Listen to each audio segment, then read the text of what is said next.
Bismillahirrahmanirrahim. Assalamualaikum warahmatullahi wabarakatuh. Untuk video kali ini saya akan tunjukkan bagaimana untuk akses komputer lain menggunakan Chrome Remote Desktop. Saya akan tunjukkan satu one page information berkaitan dengan remote access ini. Secara definisinya, remote access ini membolehkan authorized person to access a computer or a network through a network connection. Basically, kita akan gunakan remote access ni apabila kita, user ataupun pekerja, dia berada jauh daripada office ataupun komputer yang berada di rumah. Dan remote access ini juga penting apabila kita hendak access files di dalam komputer di office ataupun di rumah, ataupun kita nak menggunakan certain application yang hanya terdapat di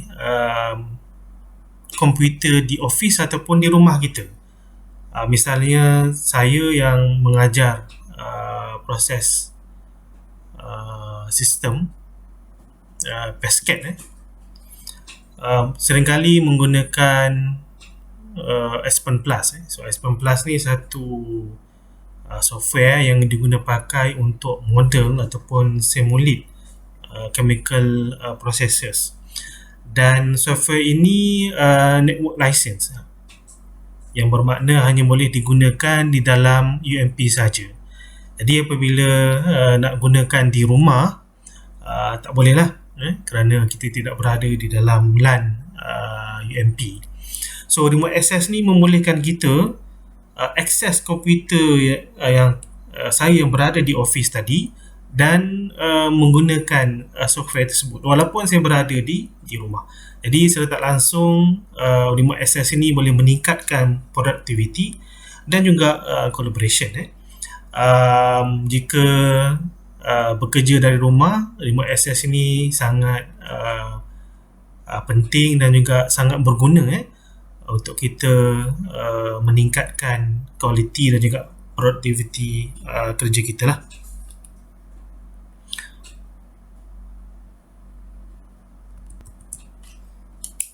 Okay, secara ringkasnya macam mana remote access ni berfungsi. Jadi kita ada host komputer kita ataupun server. Okay, di sini inilah kita punya host komputer. Okay,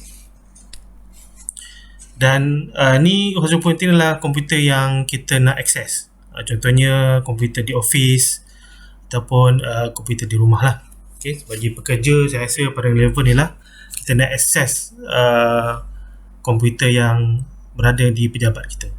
Dan inilah remote computer which is client dipanggil.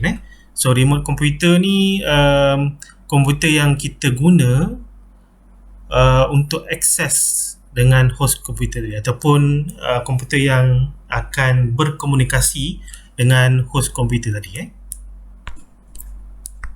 Okay, so basically remote computer ataupun client dia akan transmit event dalam bentuk contohnya gerakan mouse, clicking of the mouse, ataupun event daripada keyboard. So dia akan transmit that particular event to the host computer. Jadi processing sebenarnya berlaku dekat host computer ni. Processing semua berlaku dekat host computer host computer ni. So host komputer ni akan transmit grafik. Dia akan transmit grafik kepada remote komputer ataupun client komputer yang kita gunalah untuk connect dengan host komputer. So tu cara dia berfungsi begitu. Untuk host komputer ni keperluan-keperluan yang perlu ada untuk host komputer. Kecilkan sikit. Okay, ini kemampuan yang perlu ada pada host komputer, dan inilah keperluan untuk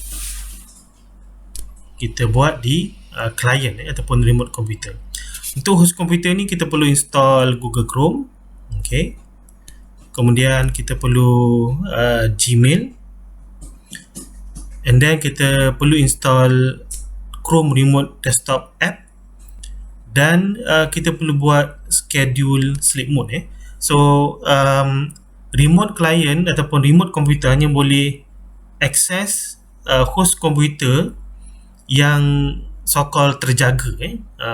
Dia tidak dalam keadaan shutdown ataupun dalam sleep mode. Dia Chrome Remote Desktop ni tak ada keupayaan untuk mengejutkan komputer dalam keadaan sleep ataupun mengejutkan dalam keadaan shutdown. Jadi kita kena buat schedule sleep mode lah. Misalnya kita sleepkan dia daripada pukul 12 sampai 6 pagi. Jadi malam tu kita boleh akses komputer kita yang di pejabat. Ataupun kita boleh schedulekan host komputer ni daripada pukul 6 pagi sampai 6 petang. Jadi kalau kita berada di rumah dalam tempoh itu, kita boleh akses lah komputer kita di pejabat.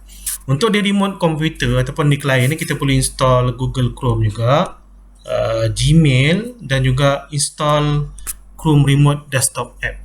Dekat remote komputer ni kita tak perlu buat schedule mode lah. Okay. Sebenarnya saya akan tunjukkan cara-cara untuk install Chrome Remote Desktop App. Jadi saya assume semua dah install Google Chrome dan semua pun dah ada Gmail account. Jadi install ni sama seperti di host ataupun di remote. Jadi apa yang perlu kita buat, kita pergi ke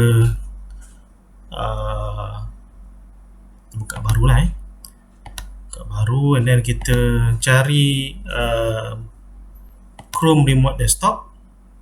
Okay, klik di sini. Okay, apa yang perlu kita buat, kita akan set up remote access. Jadi komputer ni kita kena set upkan dia supaya dia boleh diakses oleh device yang lain. So set up remote access, set up this computer to be remotely accessed by another device. Okay, to get started, click the download button. So kita klik di sini. Okay, and then kita klik add to Chrome. Okay, kemudian add extension.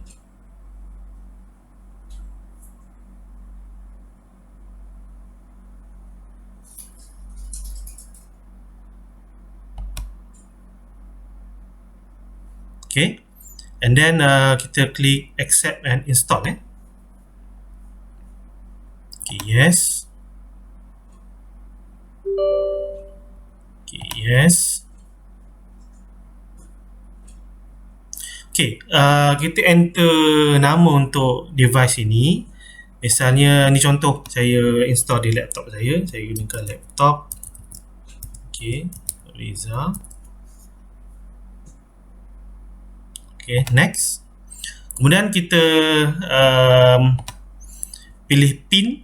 Jadi depends lah pada kita nak choose nombor apa untuk pin ni.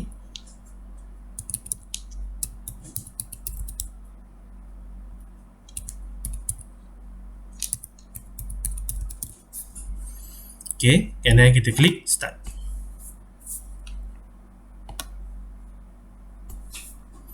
So dah akan mula untuk configure kita punya setting-setting semua. Okay, yes. Okay, so kat sini saya dah buat satu lagi benda yang sama untuk desktop saya di office. Ini untuk laptop saya. Alright, so kita kena login dulu dalam account kita, dan kita akan nampaklah dua paparan ni. Alright, so ni contoh. Misalnya saya nak akses desktop saya, dan perlu diingat desktop tersebut juga perlu diinstalkan Chrome Remote Desktop App tadi menggunakan cara yang saya tunjukkan sebentar tadi lah. Okay, ni saya tunjukkan bagaimana untuk akses remote access desktop. Okay, misalnya saya berada di luar office. Saya ada dua office, satu di Gambang, satu di Pekan. Di desktop saya di Gambang, sekarang ni saya berada di Pekan, jadi saya nak akses laptop saya kena pastikan desktop saya tidak slip. Okay, klik di situ. And then kita letakkan pin pin untuk desktop tadilah. Okay.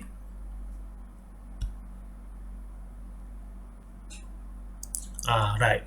So inilah paparan di komputer desktop saya. Okay. Jadi saya boleh kawal saya punya desktop ni. Kalau nak besarkan, boleh klik di sini. Di ujung ni ada tanda kecil sini, option di sini, dan kita boleh buat klik full screen. Jadi kita punya desktop paparan di komputer di tempat kita sekarang ni dalam full screen. Jadi kita boleh akses semua application yang ada dalam desktop office. Dalam kes saya ni, desktop office saya yang berada di Gambang. Kita boleh masuk file, kita boleh gunakan application yang hanya boleh digunakan di tempat-tempat tertentu. Misalnya network license, kita boleh gunalah, contoh S10 Plus di tempat lain.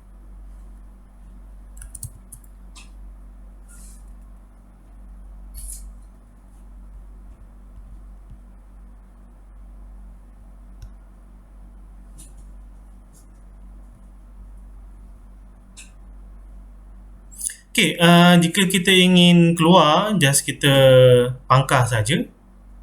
Okay, pangkas saja dan kita keluarlah daripada paparan tersebut. Baik, itu saja yang ingin saya kongsikan pada video kali ini. Semoga bermanfaat. Jumpa dalam video yang lain. Assalamualaikum warahmatullahi wabarakatuh dan terima kasih.